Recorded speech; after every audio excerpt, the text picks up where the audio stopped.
Yeah, I can hear you now. Yeah, I had a... All right, we had a malfunction. It's Ray in the Bay. Oh, Crazy Ray, yes. Yeah. Hey, you know, I do...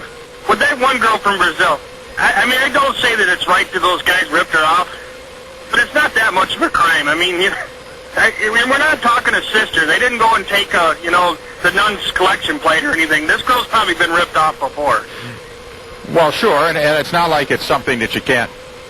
It's not like stealing a car off your lot where it's an actual physical item. It's a renewable resource, but still, you know, you're working. These are sex workers. I know she's working, but she's not necessarily working a real legit job. I mean, I know I understand she thinks it is, but... Now, wait a minute. It's no more or less legit than car sales. You're probably close, but... In fact, a lot of the nomenclature... There's a bit of a difference, though. You know, a lot of the nomenclature is the same between the two fields. In the car business, when you've got a customer who agrees to everything real easily without arguing, they're called a laydown. So, I mean, it goes on all the time. There are similarities. Yeah, but you're not going to usually go off the lot without paying for that car. You know, one way or another, you're signing some kind of contract.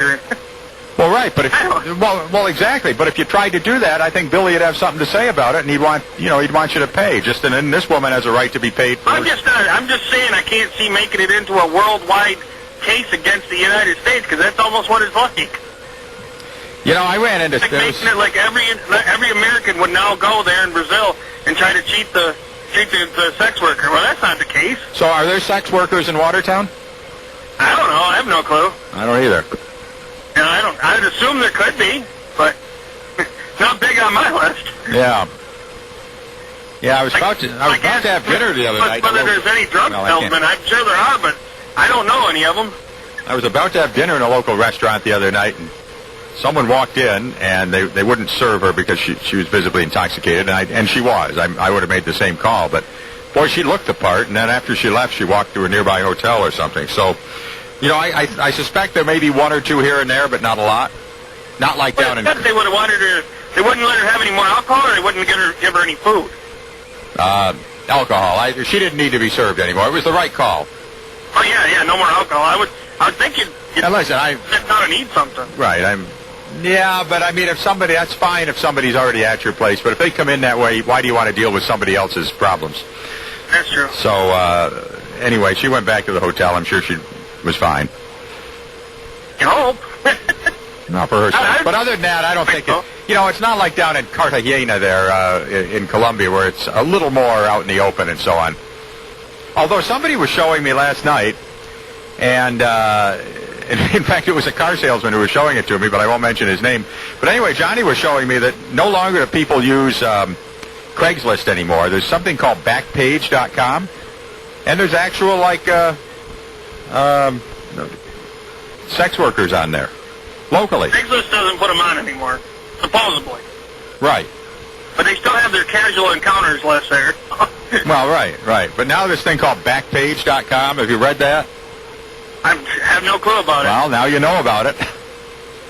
I guess. See, you're making us all into delinquents. Well, no, I'm just trying to tell you what's going on. I mean, I try to keep my ear to the ground. I know, you're trying to keep us informed. I understand. It's you don't read about this stuff in the mainstream media, so somebody's got to keep their ear to the ground. True. I try to keep a foot in both camps in life, and keep track of all sorts of people. I can't honestly understand why we don't adopt what Canada did. You know, if you just put up a few houses and put the people in there, they're safer anyways. You know, and it solves a lot of problems. That would take away about probably half the crime on the streets. Truthfully. Well, I don't think there's that many instances of it up here, and... No, I meant in the whole country. Yeah. The whole country, It would take away half the crime. You took prostitution off the street and just put it in a house. Well, maybe. I don't know. I figure half the crime is involved with it. I mean, almost half. Yeah, well, that's... I mean, you know what? It might even solve the world's problems. It could. You know? It could. Well, listen, it's not something that is all that prevalent or that you run around... I don't know. If I'm like laying around in my house, I have nothing to do, I could go over to one of those houses. I'm not saying me because I'm married, I don't need to go, but there's a lot of people that they're really bored, so they get to thinking, well, I'll just go rob a bank. That'll be something to do. Yeah. So they could go instead of saying that, you could go, well, I'm going to go over to the cat house. Yeah. Well, you go out in the showroom and ask George what a laydown is or something. Maybe he'll tell you. I'll have him talk to me about that one. All right. Thanks a lot. See you later. Bye now. 755. I hope I'm not. It's not like I'm Jim Bouton writing a book about Major League Baseball. Letting out trade secrets or anything, and hope I didn't offend anybody. Anyway, 755-1240, the phone number, if you'd like to give us a call to be on the hotline today, America's favorite noontime talk show. Good to hear from Crazy Ray in the Bay. Crazy Ray works up at FX Caprera Sales in Alexandria Bay. Chrysler, Jeep, Dodge.